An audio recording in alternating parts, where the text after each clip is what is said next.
की आवाज़ news channel में आपનું સ્વાગત છે। ડભોઈ તાલુકાના તરસાનામાં પડતર ખેતરમાંથી અજાણ્યા મહિલાનો મૃતદેહ મળતા ચકચાર। ડભોઈ તાલુકાના તરસાના વિસ્તારમાં આવેલી જોડી રેસિડેન્સી પાસેના એક પડતર ખેતરમાંથી આશરે 30 વર્ષીય અજાણી મહિલાનો મૃતદેહ મળી આવતા સમગ્ર પંથકમાં સનસનાટી મચી ગઈ છે।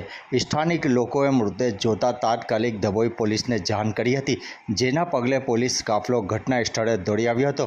મૃતકની ઓળખ મહિલા ઉંમર અંદાજિત 30 વર્ષ છે।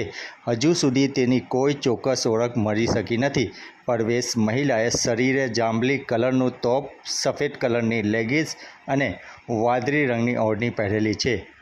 રિપોર્ટ રફીક મંસૂરી।